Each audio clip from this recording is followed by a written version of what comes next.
नमस्कार दोस्तों, आप सभी लोग का डायरेक्ट स्टडी डॉट कॉम पे मैं रोहित कुमार बहुत बहुत स्वागत करता हूँ। दोस्त, आज की वीडियो में हम लोग बात करने जा रहे हैं। जी हाँ, आज की वीडियो में हम लोग बात करने जा रहे हैं। आप देख सकते हैं, आपकी स्क्रीन पर दिख रहा होगा। बहुत ही प्यारा ये सीरीज चल रहा है जिसमें हम लोग कर रहे हैं पूरा राज व्यवस्था। जी हाँ, संविधान एवं राज व्यवस्था कंप्लीट कर रहे हैं। इसमें आपको बता दें कि इसमें हम सारे जीके और जीएस कंप्लीट कर रहे हैं। इस किताब को पूरा का पूरा कंप्लीट कर रहे हैं। इसमें सारे प्रीवियस ईयर आया हुआ है, एक सिंगल क्वेश्चन भी बिना पीछे के एग्जाम में आए हुए नहीं है इस किताब में। ठीक है, इसमें का पूरा साइंस से लेकर पूरा सामान्य अध्ययन एवरीथिंग हम लोग करने जा रहे हैं। ठीक है, तो आप इस सीरीज को दिल से बढ़िया से पढ़िए, मैं आपके साथ हूँ। आज का सेशन हमें शुरू करना है 444 नंबर क्वेश्चन से, क्योंकि इसके पीछे जस्ट हुआ था जिसमें हम लोग 443 तक हम लोग कर लिए थे। बस इतना ही रिक्वेस्ट रहेगा आपसे कि आप जवाब देते चलेंगे। अगर आपको जितने क्वेश्चन आते हैं तो मुझे भी बहुत खुशी मिलेगी, लगेगा कि हाँ आप मेरे साथ साथ बने हुए सीरीज में।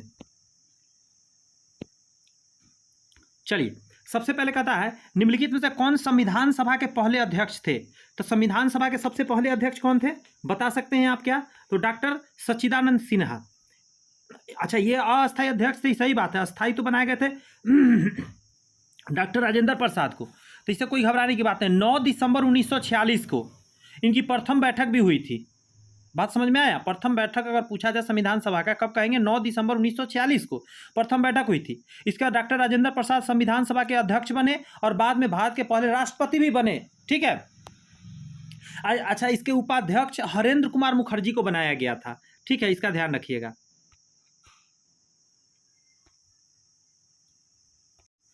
अगला क्वेश्चन है कि भारत के निम्नलिखित में से किस राज्य में द्विसदनीय विधायिका नहीं है? ध्यान रखिएगा, द्विसदनीय विधायिका नहीं है। मतलब जैसे आपने सुना, मैं बता रहा हूँ, जैसे बिहार की बात करता हूँ, बिहार में विधानसभा और विधान परिषद दोनों है। ठीक है, कर्नाटक में भी है।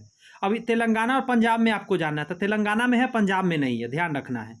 ठीक है, 445 का याद रखिएगा, पहला हो जाएगा, पंजाब में नहीं है। अच्छा, कहाँ कहाँ है? तो इसका एक बड़ा अच्छा हम तरीका बताए थे उस पिछली बार। आइए उस तरीका को हम एक बार रिवाइंड कराते हैं आपके सामने।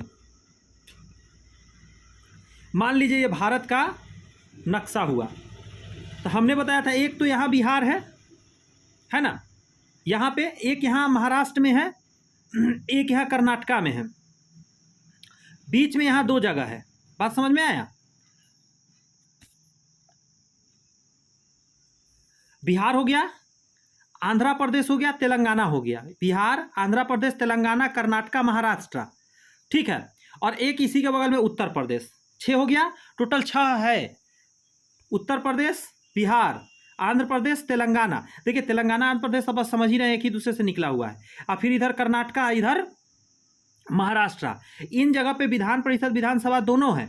बस इसके अलावा ऑप्शन देगा, आपको छांट देना, जैसे पंजाब इसमें छट गया। भारत में निम्नलिखित में से कौन एक संवैधानिक निकाय है? संवैधानिक निकाय, नीति आयोग, राज्य मानव अधिकार आयोग, वित्त आयोग, केंद्रीय सतर्कता आयोग। वित्त आयोग जो है संवैधानिक निकाय है। नीति आयोग, जिसको योजना आयोग भी कहते हैं, ये संवैधानिक निकाय नहीं है। राज्य मानव अधिकार आयोग ये भी नहीं है, और केंद्रीय सतर्कता आयोग भी नहीं है। देख रहे हैं, सभी एग्जाम में आया हुआ। आप एक भी सिंगल क्वेश्चन, मैंने कहा ना, आप नहीं खोज सकते इसमें कि जो एग्जाम में नहीं आया हो और आपके सामने हो, ऐसा नहीं हो सकता। निम्नलिखित में से कौन सा कथन लोकसभा के बारे में सही है? अब देखिए, लोकसभा के बारे में सही पूछ रहा है। इसमें कह रहा है यह भारत के द्विसदनीय संसद का ऊपरी सदन है। नहीं, गलत बात, लोकसभा निचली सदन है, गलत हो गया। भारत के संविधान द्वारा आवंटित सदन की अधिकतम शक्ति 545 है। इसके बारे में कह रहा है कि 545 अधिक है। नहीं, गलत है, 552 टोटल है, जिसमें से 550 पर अभी होता है चुनाव। भारत के राष्ट्रपति द्वारा एंग्लो इंडिया समुदाय के 2 सदस्य को नामित किया जाता है। जस्ट यही वाला मैंने अभी बोला, 552 होता है, 552, जिसमें से 2 को नामित किया जाता है। उसके बाद लोकसभा के सदस्य 4 वर्षों के लिए सीट लेते हैं। नहीं, गलत है, 5 वर्ष के लिए लेते हैं। तो आंसर 3 नंबर था।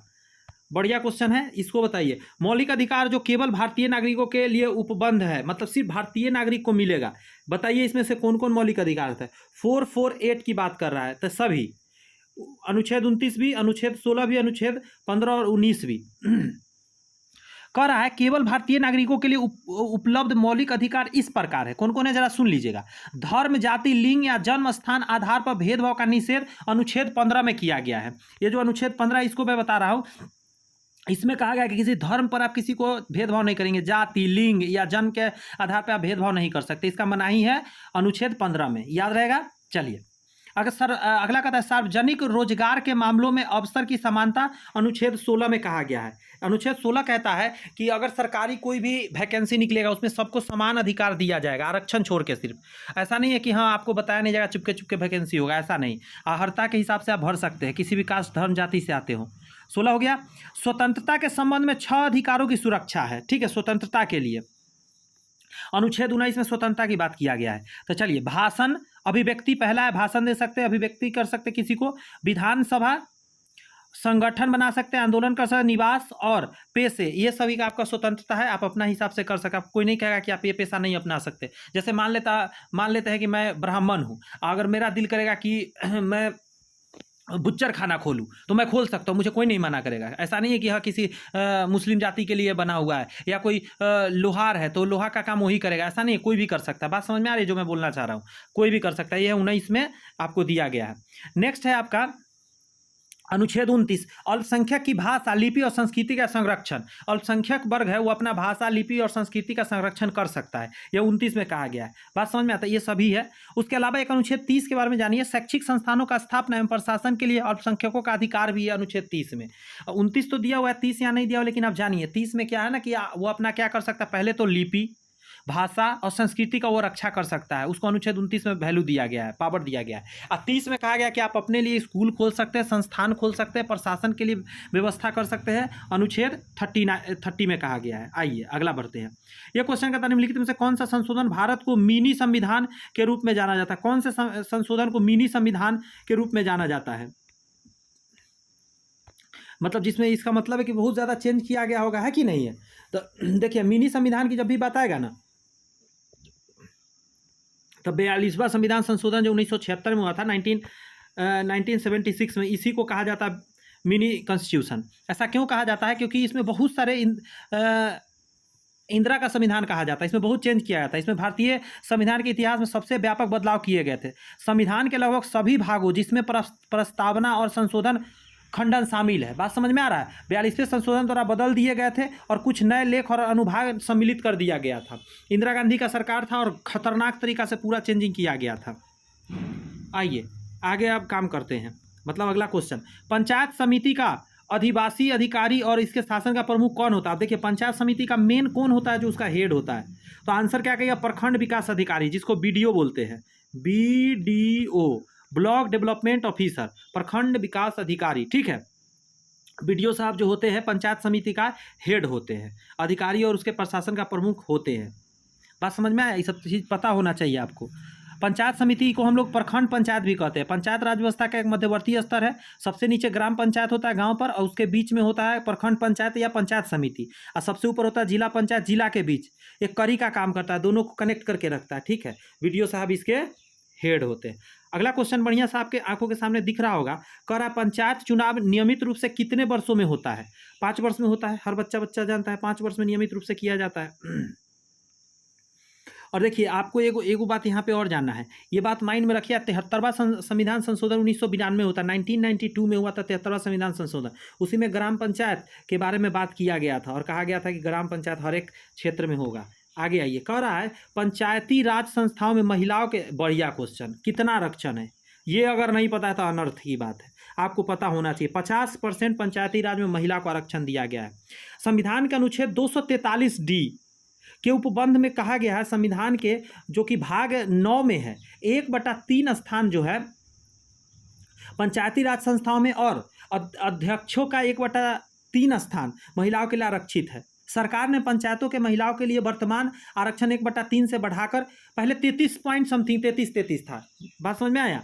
33.33% जो था पहले आरक्षण था, इसको अब इंक्रीज करके अब कर दिया गया है आपको 50%। ध्यान रखिएगा, फिलहाल ऑप्शन के हिसाब से चलिएगा। अगर 50 दे ले तो 50 मारिएगा, नहीं तो 33 दे ले तो 30 मारिएगा। भारत में पंचायती राज प्रणाली में कौन कौन के स्तर होते हैं? केवल वाला तो इसी काट दीजिए, केवल करके कुछ नहीं होता है। ग्राम पंचायत, प्रखंड समिति या पंचायत समिति या प्रखंड समिति कह सकते हैं, और उसका जिला परिषद, पहला नंबर आंसर हो जाएगा। ये 3 भाग है इसका। केबल वाला तो आंसर ही नहीं हुआ, 3 गो वाला होगा। एक सेकेंड।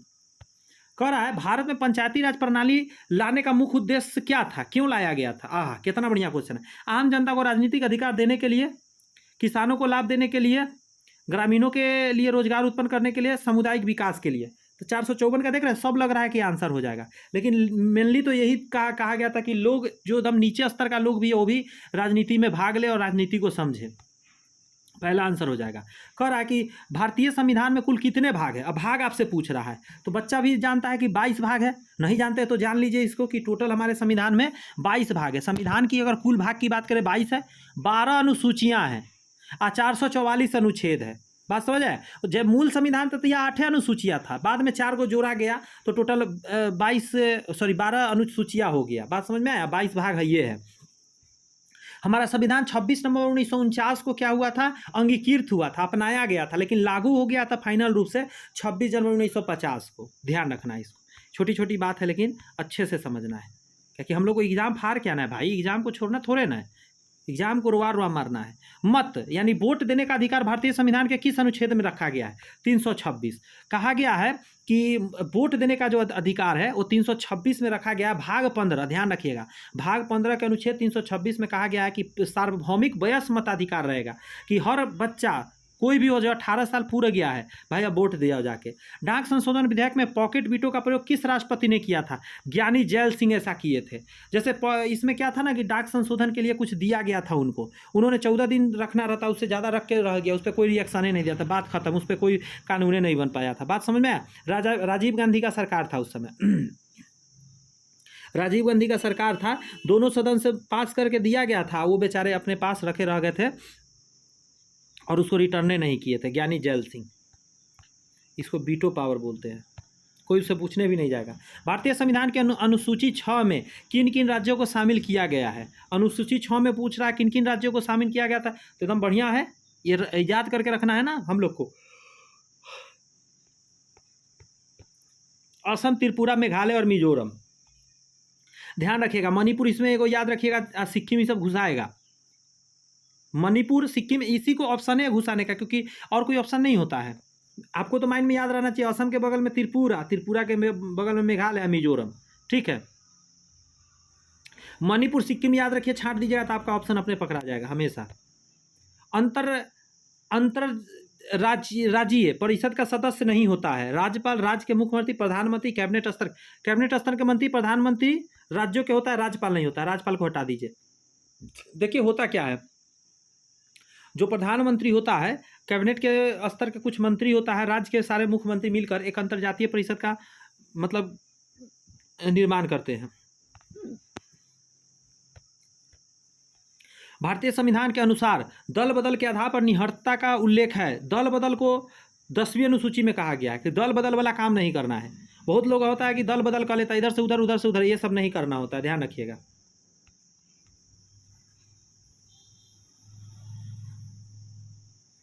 अच्छा, ये जो दल बदल वाला था, ये जान लीजिए कि 52वें संशोधन अधिनियम 1985 में इसको लाया गया था, ठीक है, कि दल बदल नहीं करना है। 1985 में दल बदल को कानून को बंद किया गया था। निम्नलिखित में से कौन सी समिति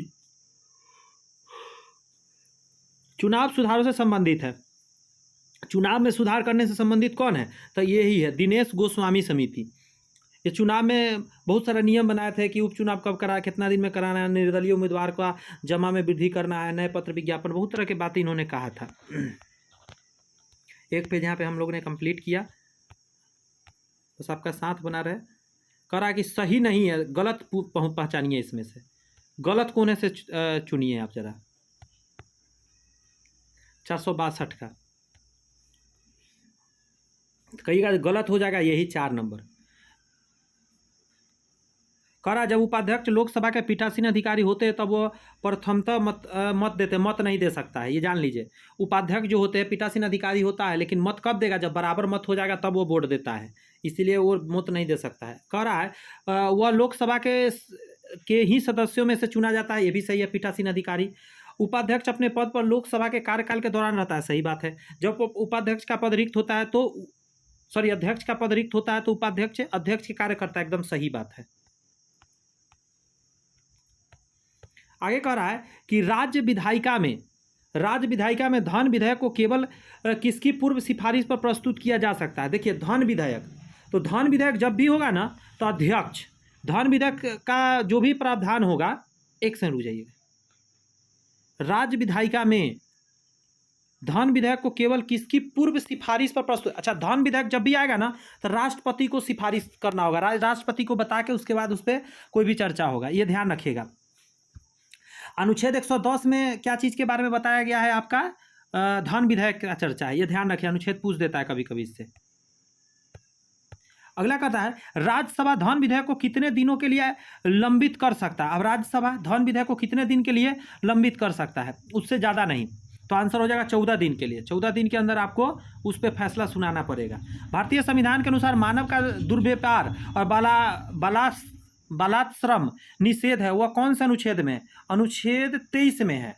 ठीक है, 465 की बात करें, अनुच्छेद 23 में कहा गया है कि बच्चे से आप बालाश्रम नहीं करा सकते और दुर्व्यापार नहीं कर सकते, आदमी को आप बेच नहीं सकते, खरीद नहीं सकते, आदमी खरीद बिक्री नहीं होना, खरीद बिक्री का चीज़ नहीं है। उद्देशिका में समाजवादी एवं धर्मनिरपेक्ष शब्द जोड़े गए 42वें संविधान संशोधन द्वारा। समाजवादी और धर्मनिरपेक्ष शब्द जोड़ा गया था 42वें संविधान संशोधन, जो कि 2 नवंबर 1976 को हुआ था।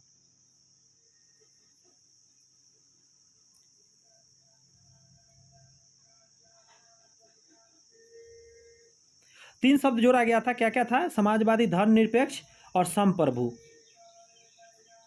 अखंडता, एकता, ये सब शब्द को जोड़ा गया था। ये क्वेश्चन देखिए कितना मस्त है। कोई व्यक्ति अगर राज्य विधायिका का सदस्य नहीं है तो वह डैश के लिए मुख्यमंत्री नियुक्त किया जा सकता है एवं एक निर्धारित समय में उसे राज्य विधायिका हेतु निर्वाचित होना है, अन्यथा वह मुख्यमंत्री नहीं रहेगा। मतलब राज्य विधायिका का उसको सदस्य होना चाहिए, नहीं है तो कितने दिन के अंदर, तो 67 का आंसर दीजिएगा आप। आइए इधर, कितने दिन के अंदर उसको चुनाव करके सदस्य ग्रहण करना है, तो आपका आंसर हो जाएगा 6 महीना के अंदर। कह रहा है कि एक व्यक्ति जो कि विधायिका का सदस्य नहीं है, ठीक है, उसे मुख्यमंत्री बनाया जा सकता है, बशर्ते कि वो अपनी नियुक्ति की तारीख से 6 महीने के भीतर खुद को राज्य विधानमंडल के लिए चुने। विधानमंडल की बात हो रही, विधान परिषद की नहीं। असफल होने पर वो मुख्यमंत्री बनना बंद कर देगा। भारत का संविधान मुख्य योग्यता निर्धारित करता है जिसे मुख्यमंत्री के कार्यकाल के लिए पात्र होना चाहिए। मतलब आपको विधानसभा है उसके सदस्य होना जरूरी है, मतलब उसके योग्य। भारत में विधि निर्मात्री सर्वोच्च निकाय है। भारत में विधि निर्मात्री सर्वोच्च निकाय कौन है, विधि बनाने वाला। सांसद से ऊपर कोई है क्या विधि बनाने वाला, तो नहीं, कोई भी नहीं है, सबसे ऊपर सांसद है, नियम वही बना सकता है। भारतीय संविधान की उद्देशिका में न्याय शब्द के निम्नलिखित में से किस रूप का उल्लेख नहीं है, सामाजिक, राजनीतिक, कानूनी या आर्थिक, किस रूप में आपको न्याय नहीं मिलेगा, ये कह रहा है। तो कानूनी न्याय का बात जो है नहीं है, सामाजिक न्याय है आपका, राजनीतिक न्याय है, आर्थिक न्याय है, कानूनी न्याय। कानून का न्याय क्या है, कानून आपको न्याय देगा, आपका न्याय नहीं उसमें चलेगा। निम्नलिखित में से कौन सी संसदीय समिति का संघ अनिवार्य रूप से सत्ताधारी दल के सदस्य में से होता है। संसदीय समिति का संघ अनिवार्य रूप से सत्ताधारी दल के सदस्य में से होता है। प्रकलन समिति, लोक लेखा समिति, सार्वजनिक उपक्रम समिति। अगला कह रहा है लास्ट में प्रत्यायोजित विधान समिति। अब किस में होता है संसदीय समिति संघ का अनिवार्य रूप से सत्ताधारी दल के एक सदस्य, तो 470 का जवाब देंगे पहला, प्रकलन समिति। ठीक है, प्रकलन समिति पहली बार 1920 के दशक में ब्रिटिश काल के दौरान स्थापित किया गया था, आज नहीं, 1920 में ही। प्रकलन समिति 30 सदस्य के होते हैं, इसमें 30 सदस्य होता है। ये सभी सदस्य लोकसभा से चुने जाते हैं। ठीक है, प्रकलन समिति में राज्यसभा का कोई सदस्य नहीं होता है, ये सब माइंड में रखिएगा। सदस्यों को एकल संक्रमणीय मत पद्धति के माध्यम से और अनुपातिक प्रतिनिधित्व के सिद्धांतों द्वारा हर साल लोकसभा सदस्यों के बीच से चुना जाता है। ये सब बात को आपको पता होना चाहिए। नेक्स्ट कह रहा है कि भारतीय संविधान के कौन से अनुच्छेद में मूल कर्तव्यों का उल्लेख किया गया है। मूल कर्तव्य याद रखिएगा, ये नहीं होगा, गलत है, 51A में है। मूल कर्तव्य को जोड़ा गया था 51A में। ठीक है, 51 क भी कह सकते हैं, हिंदी में कहिएगा तो 71। ठीक है, अब भाग 4A और 51A में जोड़ा गया था। अब मौलिक कर्तव्य 42वें और 86वें संविधान संशोधन अधिनियम द्वारा जोड़ा गया था। मतलब 42वां जब हुआ था उस समय भी जोड़ा गया था और 46वां में भी उसमें कुछ जोड़ा गया था। मज़ा आ रहा है तो वीडियो लाइक जरूर करिए, सब्सक्राइब कर लीजिए, पहली बार है तब। भारत में प्रधानमंत्री के बारे में कह रहा है क्या क्या होता है। लोकसभा द्वारा निर्वाचित किया जाता है, राष्ट्रपति द्वारा निर्वाचित किया जाता है, राष्ट्रपति द्वारा नियुक्त किया जाता है, लोकसभा में बहुमत दल द्वारा मनोनीत किया जाता है। क्या बात है, 472 का। तो याद रखिएगा, राष्ट्रपति द्वारा नियुक्त किया जाता है।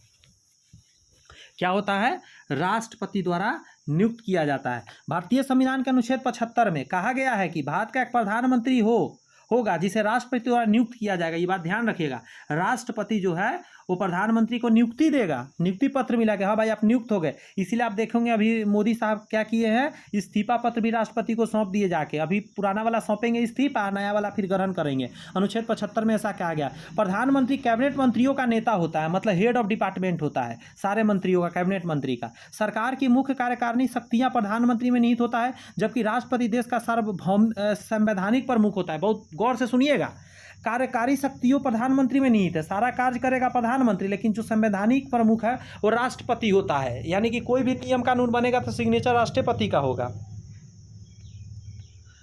निम्नलिखित में से कौन विषय भारतीय संविधान के अनुसार संघीय सूची में सम्मिलित नहीं है। अब देखिए 3 सूची होता है, संघ सूची, राज्य सूची, समवर्ती सूची। संघ सूची में संघ का है, केंद्र सरकार का सारा बात लिखा गया। राज्य सूची में राज्य का लिखा गया है। समवर्ती सूची में दोनों के लिए लिखा गया। तो यहाँ पे बात कर रहा है आपको संघीय सूची में सम्मिलित नहीं है। रेलवे, रक्षा, स्थानीय शासन, रिजर्व बैंक ऑफ इंडिया, इसमें से कौन है जो स्थानीय, मतलब कि संघ सरकार नहीं चलाता है। तो 473 का आप आंसर दीजिएगा, स्थानीय शासन। ये नहीं, केंद्र सरकार इसमें नहीं घुसने जाता, ये राज्य सरकार के अधीन होता है। चलिए भाई, बढ़िया बढ़िया क्वेश्चन चल रहा है, जवाब दे दीजिए। अगला क्वेश्चन, 17वें लोकसभा चुनाव कितने चरणों में संपन्न हुआ। अभी तो 18वां हुआ है, 17वां कितना में हुआ था आपसे पूछ रहा, 2019 वाला। इस तरह का क्वेश्चन भी पूछा जा सकता था। 474 जो है, मतलब 474 का जवाब आप क्या दे देंगे, 7 चरण में हुआ था। और इस बार आई थिंक, मुझे लगता है, देखिए मेरे माइंड से स्किप कर रहा है, 8 चरण में शायद हुआ इस बार। निम्नलिखित में से कौन सा अनुच्छेद है धार्मिक कार्यों के प्रबंध की स्वतंत्रता से संबंधित। अब देखिए धार्मिक कार्य में आपको स्वतंत्रता चाहिए, 28 हो जाएगा, ठीक है। 28 में कहा गया है, 475, एक सेकेंड रुक जाइए, 25, 26 में कहा गया है, 26 में कहा गया है, 28 में नहीं, वो तो दूसरा चीज़ है। 26 में कहा गया कि आप धार्मिक कार्य का प्रबंधन कर सकते हैं, पूजा पाठ ये सब कर सकते हैं, आपको कोई नहीं रोकेगा। आगे कह रहा है कि भारतीय संविधान के कौन से अनुच्छेद के अनुसार उपराष्ट्रपति राष्ट्रपति के रूप में कार्य अथवा उसके कर्तव्यों का निर्वाह कर सकता है। आप देखिए, उपराष्ट्रपति राष्ट्रपति का कार्य कब करेगा, और मतलब करेगा, ये नहीं पूछ रहा कब करेगा, किस अनुच्छेद के हिसाब से करेगा। तो 476 का आप आंसर दीजिएगा, अनुच्छेद 65। अनुच्छेद 65 के हिसाब से क्या है कि जो उपराष्ट्रपति और राष्ट्रपति के अब्सेंट में उसका कार्य कर सकता है। अनुच्छेद 62 भी जानिए, राष्ट्रपति पद पर व्यक्ति को नियुक्त करने के लिए निर्वाचन का समय और रीतियाँ है। समय और रीतियाँ किस नियम और समय में, कितना समय में होगा, ये 62 अनुच्छेद में कहा गया राष्ट्रपति के पद के लिए। अनुच्छेद 63 में कहा भारत के उपराष्ट्रपति होगा। अनुच्छेद 64 में कहा गया उपराष्ट्रपति राज्यसभा का पदेन सभापति होता है, मतलब जो राज्यसभा होता है ना उसका जो अध्यक्षता करता है वो उपराष्ट्रपति करता है।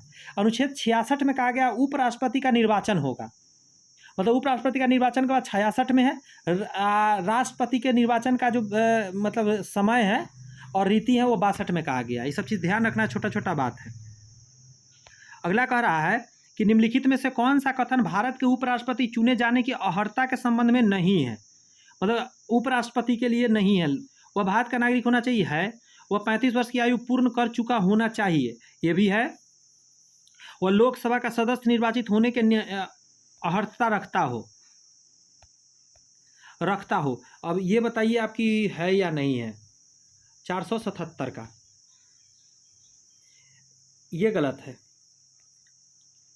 वह कोई लाभ के पद पर होना चाहिए, सही है। देखिए इसके लिए नियम है कि वह नागरिक होना चाहिए भारत का, 35 वर्ष की आयु पूरी कर चुका होगा, राज्य परिषद के सदस्य के रूप में चुनाव के लिए योग्य होना चाहिए, लोकसभा का नहीं, राज्यसभा के योग्य वो होना चाहिए, ध्यान रखिएगा। अगला प्रश्न आपके सामने है, भारतीय संविधान के अनुच्छेद 123 राष्ट्रपति को शक्ति देता है। राष्ट्रपति को कौन सा शक्ति देता है, अनुच्छेद 123। सोचिए, आपातकाल के घोषणा करने के लिए ये नहीं होता है, मृत्यु दंड देने के लिए नहीं होता है। संसद द्वारा पास किए गए बिल को सम्मति देने के लिए, सांसद के विश्रांति काल में अध्यादेश जारी करने के लिए। देखिए बहुत अच्छा क्वेश्चन है। अध्यादेश के लिए अनुच्छेद 1, 2, 3 है। 1, 2, 3 का मतलब होता है दौड़ के आओ, 1, 2, 3 हो जाओ, मतलब दौड़ के आओ सब एकदम क्या चलेगा, अब दोनों अध्यादेश जारी करेगा वो श्रांति काल में। अगला कहा जा रहा है भारत में मतदान करने तथा चुने जाने का अधिकार कौन सा अधिकार है? मूल अधिकार है, संवैधानिक अधिकार है, प्राकृतिक अधिकार, कानूनी अधिकार है। 479 का क्या आप जवाब दीजिएगा? यह संवैधानिक अधिकार है हमारा कि हम वोट देंगे। लोकसभा के प्रोटेम स्पीकर को पद की शपथ कौन दिलाता है? लोकसभा में कौन दिलाएगा? 480 नंबर क्वेश्चन है, राष्ट्रपति दिलाते हैं उसको। अगला कहता है निम्नलिखित में से कौन सा अर्ध न्यायिक निकाय नहीं है? अर्ध न्यायिक निकाय नहीं है तो 481 का जवाब दीजिएगा। इनकम टैक्स सेटलमेंट कमीशन, ठीक है, यह अर्ध न्यायिक निकाय नहीं है। अगला कहा जा रहा है निम्नलिखित में से कौन सा लेख यानी रिट सिर्फ न्यायिक और अर्ध न्यायिक निकायों के विरुद्ध जारी किया जा सकता है? तो 482 का आंसर दीजिएगा आप, प्रतिषेध।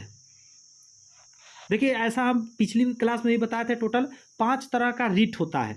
मैं यहाँ पे 5 पढ़ने जा रहा हूँ, अच्छे से समझिएगा, एक एक करके समझा रहा हूँ। सबसे पहले मैं समझा रहा हूँ बंदी प्रत्यक्षकरण कर रहा है, इसको बोलते हैं हेबियस कॉर्पस। शब्द का लैटिन शब्द है हमारा आदेश है, इसका मतलब होता है हमारा आदेश, ठीक है। आपके पास शरीर है, यह रिट उस अधिकारी के विरुद्ध दायर किया जाता है जिसने किसी व्यक्ति को बंदी बनाकर रखा है। न्यायालय द्वारा कैद करने वाले अधिकारी को यह निर्देश दिया जाता है कि वह गिरफ्तार व्यक्ति को न्यायालय में पेश करे।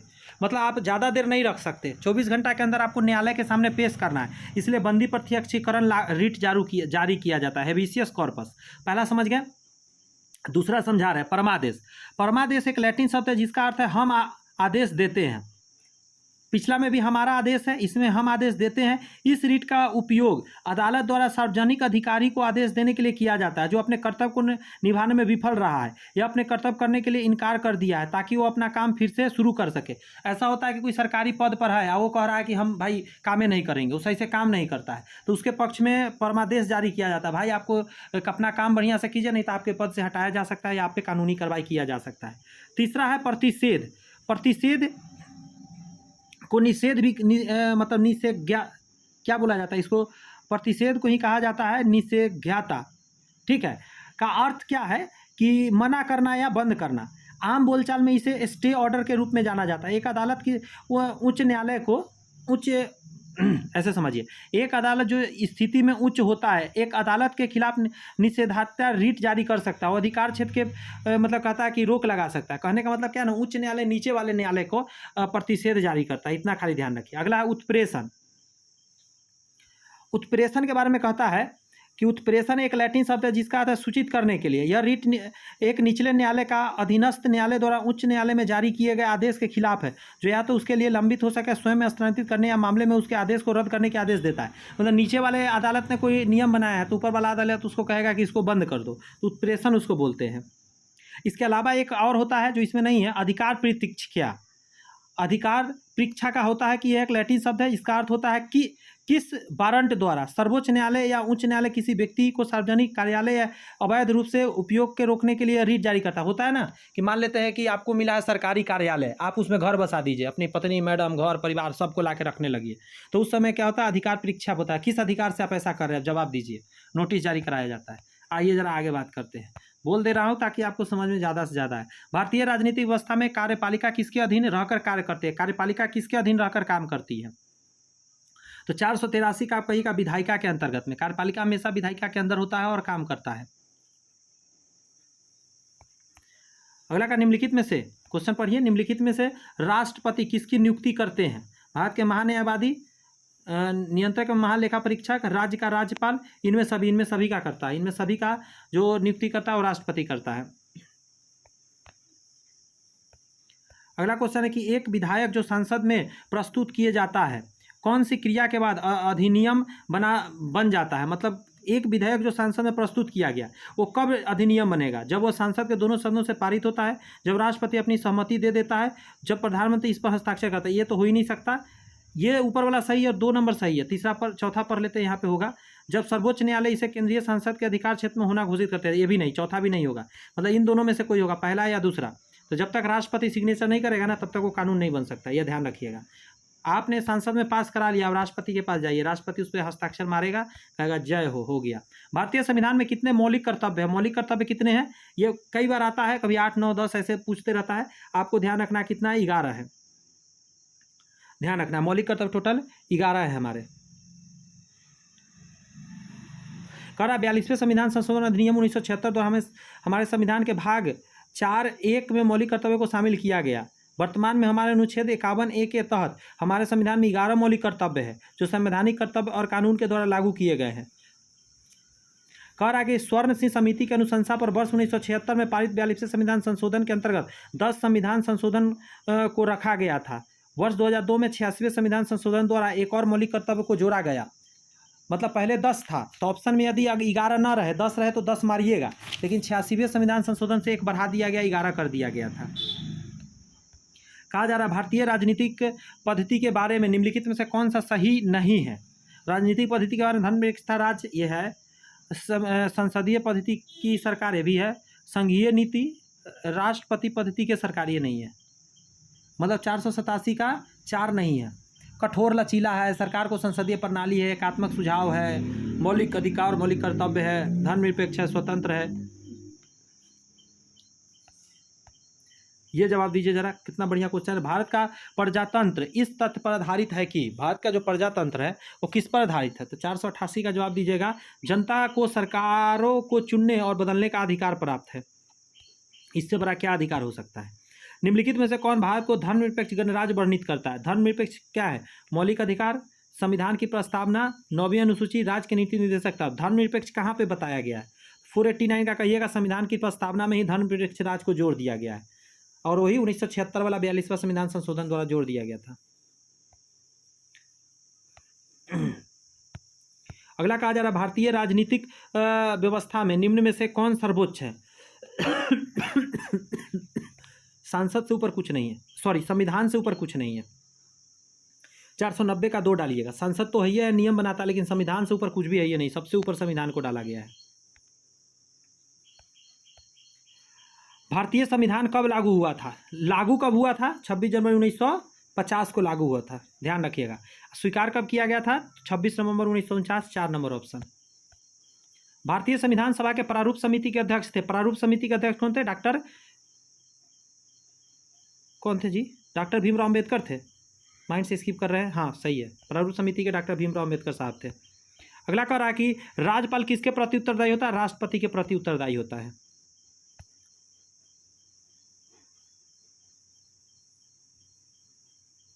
अगला जवाब दीजिए जरा, 494 का।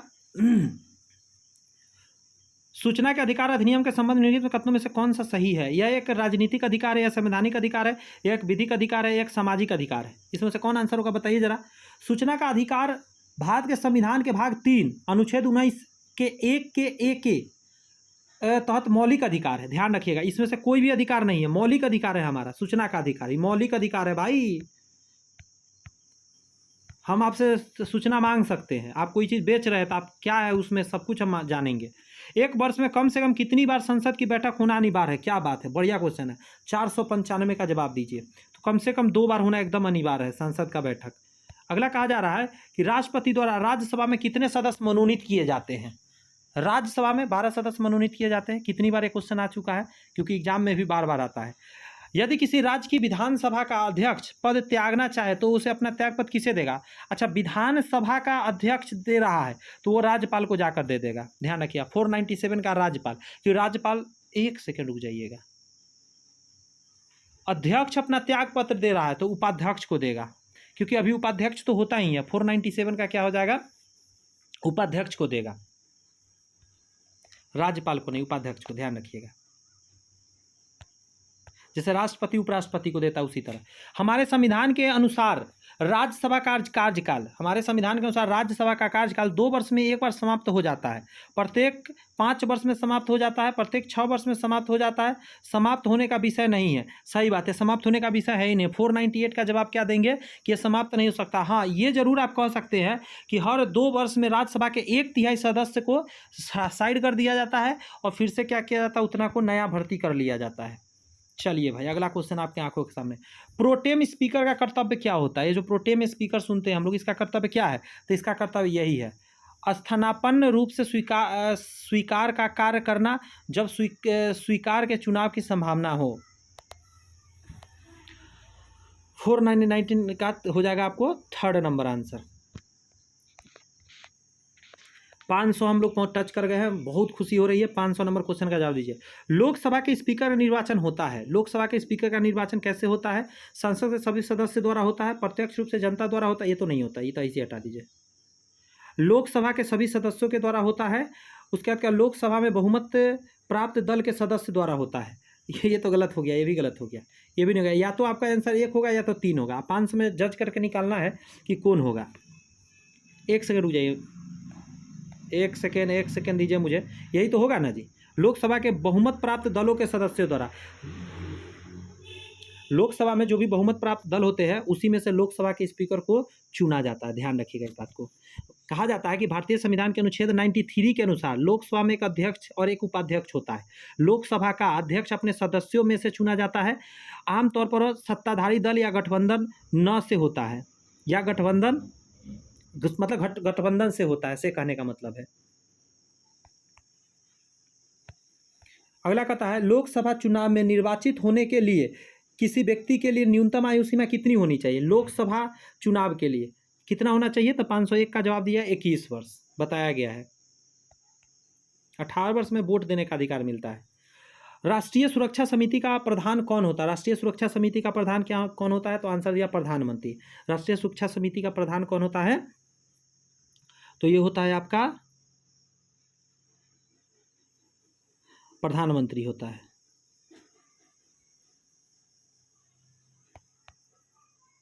इस क्वेश्चन का जवाब देके दिखाया जरा। किस संविधान संशोधन एक्ट के द्वारा मतदाताओं की उम्र 21 साल से 18 कर दिया गया था? ये तो एग्जाम में कई बार पूछा गया था। इसका आंसर 61वां दीजिएगा। 61वां। इसका ट्रिक है, से सुन लीजिए, गलती नहीं करिएगा। जैसे देखिए, आपको सबसे पहले जाना है 18, तो ये 6 से कटता है, ठीक है। 18 6 से कटता है, तो पहला नंबर बात 6 होना तय है, 6 होना तय है। तो 63 62 दे रहे हैं, 6 वाला ऑप्शन दिया गया, सब में 6 है। लेकिन होगा कौन? तब सबसे बड़ी बात है 6 हो गया तो 18 में भी 1 है, 21 में भी 1 है, तो 1 वाला आंसर होगा, यानी 61 आंसर होगा। थोड़ा सा दिमाग एक्स्ट्रा लगा लिया तो कहीं नहीं गड़बड़ेगा। भारत में मत देने का अधिकार निम्नलिखित में से कौन सा अधिकार है? मौलिक अधिकार है। मत देने का अधिकार कैसा अधिकार है? मौलिक अधिकार है, ध्यान रखिएगा, संवैधानिक नहीं, मौलिक अधिकार है। किस अनुच्छेद के अनुसार भारत के राष्ट्रपति द्वारा राष्ट्रीय आपातकाल की घोषणा की जा सकती है? राष्ट्रीय आपातकाल का घोषणा करना है, आपातकाल 52 में है, यह ध्यान रखना है। 505 का जवाब देंगे। पहला नंबर अनुच्छेद 352 में कहा गया है कि भाई आपातकाल में घोषणा, मतलब आपातकाल की घोषणा हो सकता है। एक उच्च न्यायालय का न्यायाधीश अपना त्याग पत्र संशोधित करेगा। बस देखिए, उच्च न्यायालय का न्यायाधीश है, कहाँ जाके देगा त्यागपत्र? तो 506 के कहिएगा राष्ट्रपति को जाके देगा, ठीक है। उच्च न्यायालय के न्यायाधीश को कार्यकाल संविधान द्वारा निर्धारित नहीं है, ठीक है, लेकिन 62 वर्ष की आयु प्राप्त तक वो पद धारण कर सकता है। उच्च न्यायालय के न्यायाधीश नियुक्ति के बाद किसी भी समय राष्ट्रपति को पत्र लिखकर अपने पद की इस्तीफा दे सकता है कि भाई साहब अब हम नहीं करना चाहते अपना ड्यूटी, हम जा रहे हैं घरे, जाइए। निम्नलिखित में से कौन सा प्रभुसत्ता यानी संप्रभुता का लक्षण नहीं है? मतलब संप्रभुता का लक्षण नहीं है। अविभाज्यता, आद्यता, अस्थायित्व, अविशिष्टता। तो 507 का जवाब दीजिएगा, कहिएगा अविशिष्टता, विशिष्टता होनी चाहिए भाई।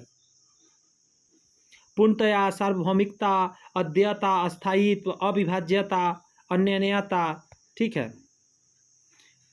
अगला कह रहा है कि भारतीय संविधान के अनुच्छेद 368 का संबंध किस चीज़ से है?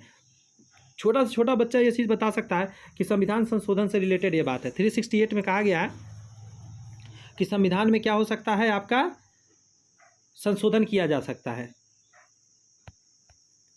निम्नलिखित में से कौन भारतीय संविधान का विशेषता नहीं है? भारतीय संविधान का विशेषता लिखित एवं लिखित संविधान और संविधान की सर्वोच्चता, सही बात है। मौलिक आधार, सही है। प्रतिबद्ध न्यायपालिका, नीति निर्देशक सिद्धांत, एक सेकंड रुक जाइएगा, इसमें से कौन सा नहीं है पूछ रहा है, तो 509 का आप जवाब दीजिएगा। प्रतिबद्धता न्यायपालिका नहीं है, ये है, ये सारी है। प्रतिबद्ध न्यायपालिका नहीं है, प्रतिबद्ध नहीं है कि यही काम करना है, वो अपना हिसाब से करेगा। भारत का अनुच्छेद 56 संबंधित है। 56 में क्या कहा गया है, तो देखिए, एक तो अभी आपातकाल देखे थे आप, आपातकाल के बारे में देखे थे थोड़ा देर पहले, 52 को। अब आप बताइए कि 56 क्या चीज़ से संबंधित है।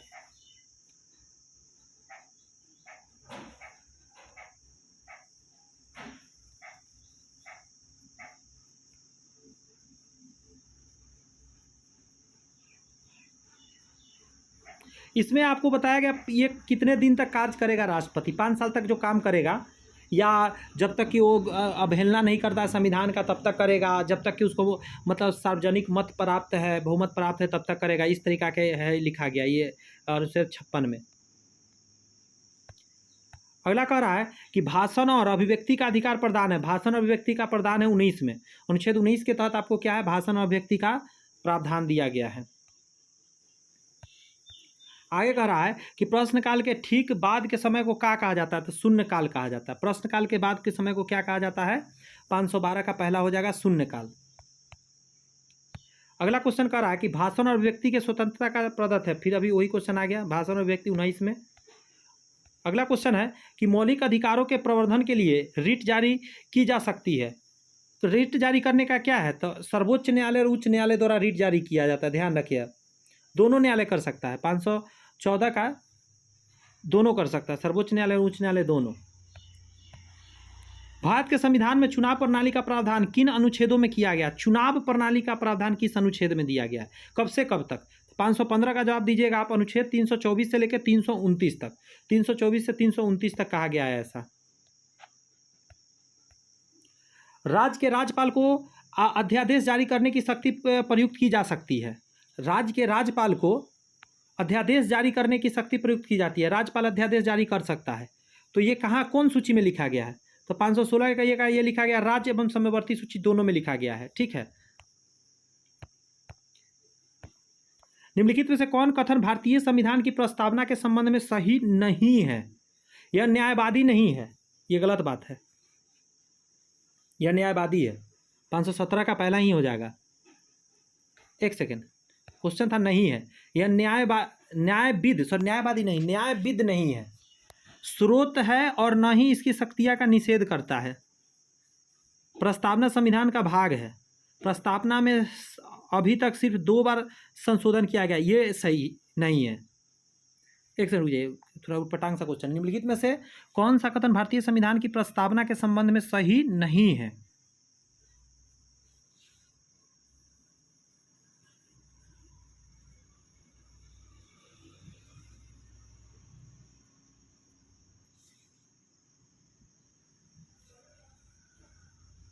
जी हाँ, यही हो जाएगा, क्योंकि एक ही बार संशोधन हुआ है, 2 बार नहीं हुआ है, ठीक है, ध्यान रखिएगा। अगला करा, निम्नलिखित में से कौन सा कथन राज्य के नीति निर्देशक सिद्धांत के विषय में नहीं है, राज्य के लिए नहीं है, से बताना है। तो पहला ही हो जाएगा, ये नहीं है। यदि कोई राज्य नीति के सिद्धांत को लागू नहीं करता है तो उसके विरुद्ध न्यायालय में मामला दायर किया जा सकता है, ऐसा नहीं हो सकता। मानो या न मानो आपके ऊपर है। भाषण और अभिव्यक्ति की स्वतंत्रता में शामिल नहीं है। हड़ताल करने का अधिकार है, मौन रहने का अधिकार भी है, सरकारी गतिविधियों के बारे में जानने का अधिकार, प्रेस की स्वतंत्रता। अब इसमें से कौन सा है, हड़ताल नहीं होना चाहिए, हड़ताल नहीं होगा, हड़ताल वाला नहीं होगा, यही आंसर हो जाएगा। हड़ताल जैसा कोई आपको छूट नहीं दिया, वैसे तो सारा कर्मचारी हड़ताल करके बैठ जाए। निम्न में से कौन सा मूल अधिकार आपातकाल के समय में भी निलंबित नहीं हो सकता। जीने का, जीवन की सुरक्षा, आपको मार नहीं सकता किसी भी कीमत पर कोई। राज्यसभा के सेवानिवृत्त होने वाले सदस्यों के संबंध निम्नलिखित में से कौन सा कथन सत्य है। राज्यसभा के सेवानिवृत्त होने वाले सदस्यों के संबंध निम्नलिखित में से कौन सा कथन सत्य है। तो 521 का जवाब क्या दीजिएगा, 4 नंबर। उसकी कितनी भी बार पुनः मनोनयन हो सकता है।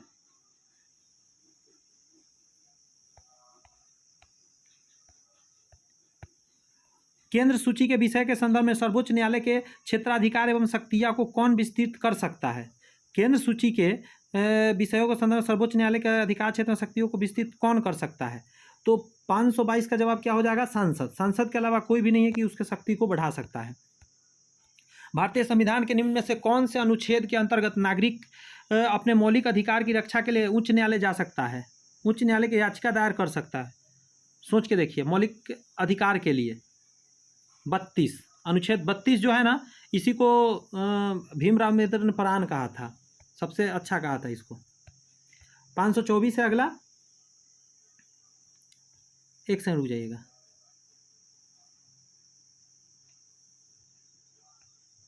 क्वेश्चन फिर से पढ़ते हैं। भारतीय संविधान के, एक सेकेंड, भारतीय संविधान के निम्न में से कौन से अनुच्छेद के अंतर्गत नागरिक अपने मौलिक अधिकारों की रक्षा के लिए उच्च न्यायालय से याचिका दायर कर सकता है?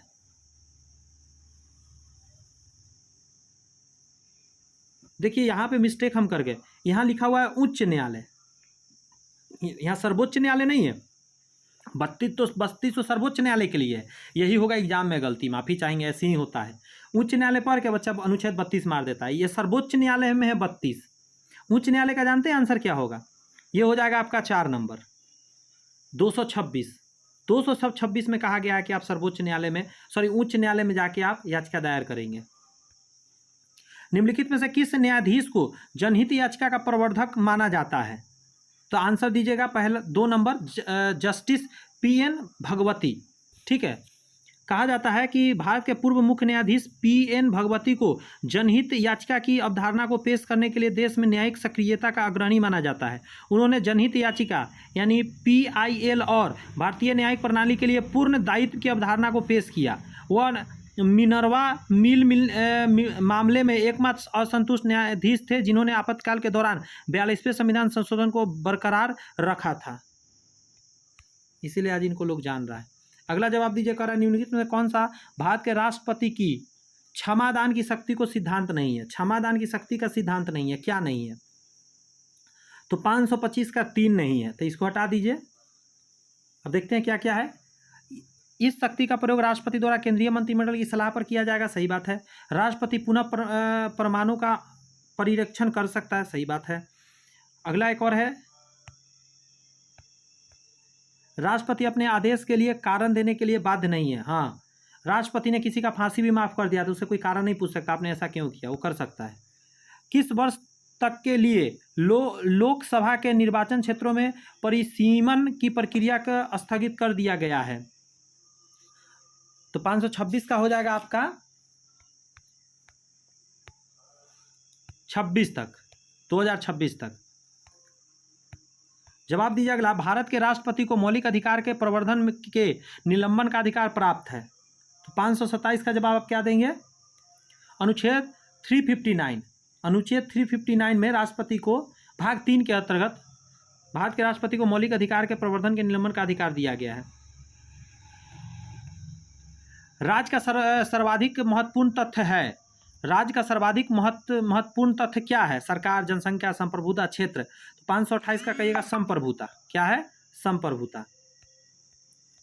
राष्ट्रीय आपदा प्रबंधन प्राधिकरण किस मंत्रालय के अधीन कार्य करता है? बहुत बढ़िया है। आपदा प्रबंधन जो होता है किसके अंतर्गत रखा गया था? 529 का जवाब दीजिएगा, गृह मंत्रालय के अंतर्गत रखा गया है, क्योंकि ये बहुत बड़ी बात है।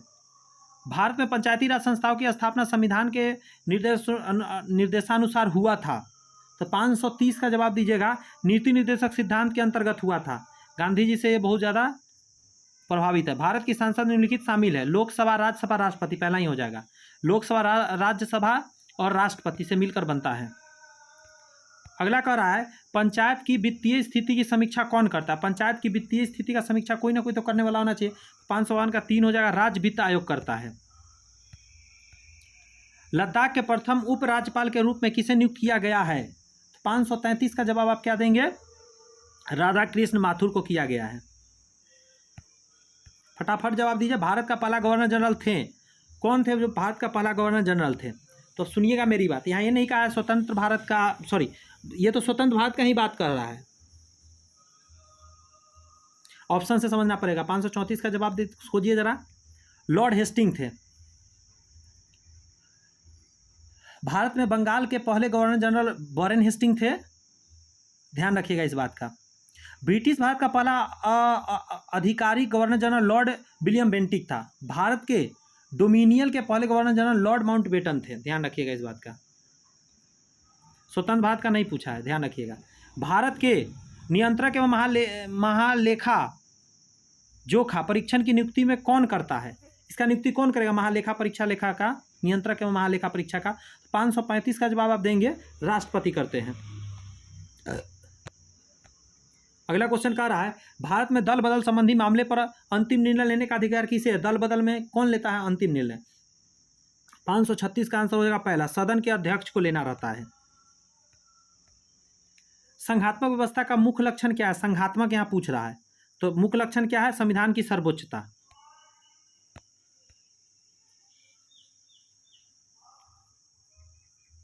सर्वोच्च न्यायालय के न्यायाधीशों को पदच्युत किया जा सकता है, संसद के दोनों सदन मिलकर कर सकता है, उसके पद से हटा सकता है, एक सदन से काम नहीं चलेगा। भारतीय संविधान सभा के प्रारूप समिति के अध्यक्ष कौन थे? प्रारूप समिति के भीमराव अम्बेडकर थे। राज्य का संवैधानिक प्रमुख कौन होता है? संवैधानिक प्रमुख राष्ट्रपति होता है। एक सेकंड रुक जाइएगा, राज्य का पूछ दिया है तो राज्यपाल होगा। 540 राज्यपाल होगा। देश का पूछेगा तो आपको पता ही है राष्ट्रपति होगा। स्वतंत्र भारत के प्रथम राष्ट्रपति कौन थे? राजेंद्र प्रसाद जी थे। भारतीय संविधान की प्रस्तावना किस देश की संविधान से प्रेरित होकर लिया गया था? प्रस्तावना कहाँ से चोरी किया गया था, मतलब सॉरी लिया गया है तो अमेरिका से, लेकिन चेंज किया गया है, ये नहीं कि 100% सेम लिया गया है। डैश के आदेश पर उच्चतम न्यायालय के न्यायाधीश को उसके पद से हटाया जा सकता है। आदेश कौन देगा?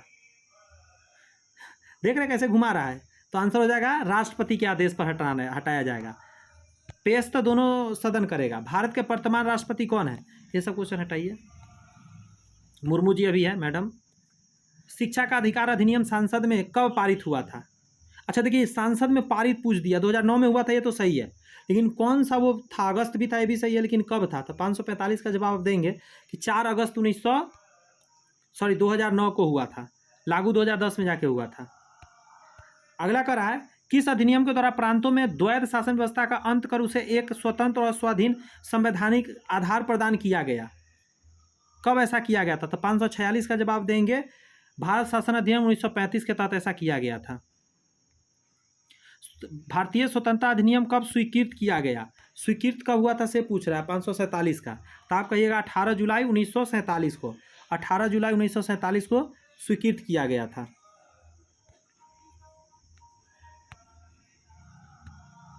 इसका जवाब दे, कैबिनेट मिशन 1945 के प्रस्ताव पर गठित अंतरिम मंत्रिमंडल 1946 एवं स्वतंत्र भारत के प्रथम मंत्रिमंडल 1947 के खाद्य एवं कृषि मंत्री कौन थे? राजेंद्र प्रसाद को बनाया गया था। खाद्य एवं कृषि मंत्री राजेंद्र प्रसाद जी को बनाया गया था। भारतीय संविधान में संशोधन प्रक्रिया किस देश के संविधान से लिया गया? संशोधन करना है, कहाँ से लिया जाएगा? 549 का जवाब क्या देंगे? दक्षिण अफ्रीका से लिया गया था। संशोधन करना है संविधान में। केंद्र राज्य शक्तियों के बंटवारे के संबंध में उपबंध संविधान के किस अनुच्छेद में दिया गया है? तो 550 का जवाब हो जाएगा 7वीं अनुसूची में दिया गया है। अगला कह रहा है कि 74वें संविधान संशोधन अधिनियम कब पारित हुआ था? तो 551 का आंसर दीजिएगा। 1993 में पारित हुआ था, यानी मेरे जन्म के समय में पारित हुआ था। CAA बोलते हैं उसको। राज्य पुनर्गठन अधिनियम 1956 ईस्वी के तहत गठित 5 क्षेत्रीय परिषद में से किस शहर में उसका मुख्यालय नहीं है? तो आंसर चंडीगढ़ हो जाए। कोलकाता में है, इलाहाबाद, चेन्नई में है। अगला क्वेश्चन है कि संविधान के अनुच्छेद 19 का संबंध किससे है? संविधान के अनुच्छेद किससे संबंधित है? तो 553 का आंसर दीजिए। मौलिक अधिकार से संबंधित है 19, और बोलने का अधिकार है इसमें। निम्नलिखित में से किस निवारक निरोधक कानून को समाप्त किया जा चुका है? 554 का जवाब आप देंगे दोनों। आतंकवादी एवं विध्वंसकारी गतिविधियां निरोध कानून 1985, आतंकवादी निरोध अधिनियम 2001।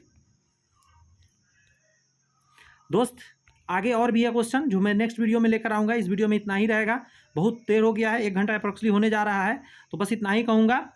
कि और भी चैनल पे जैसे चल रहे हैं सीरीज, जैसे मैथ्स का ये चल रहे हैं, आप देख सकते हैं इसमें ये वाला किताब पूरा सीजीएल लेवल का किताब है, सोच के देखिए। और इस किताब का सारे क्वेश्चन, सारे फार्मूला कंप्लीट कराए जा रहे हैं, तो इसे भी आप चैनल पे जाके देख सकते हैं। साथ में अगर बीपीएससी वगैरह का तैयारी करना चाहते हैं, सीटेट स्टेट, तो उसके लिए विज्ञान सीरीज चल रहा है बहुत ही तगड़ा, और भी बहुत सारे सीरीज चल रहे हैं। डिस्क्रिप्शन में लिंक है, उस पर जाके क्लिक करके आप देख सकते हैं। मिलते हैं नेक्स्ट वीडियो में, मस्त रहिए तब तक, all the best, bye bye, thank you.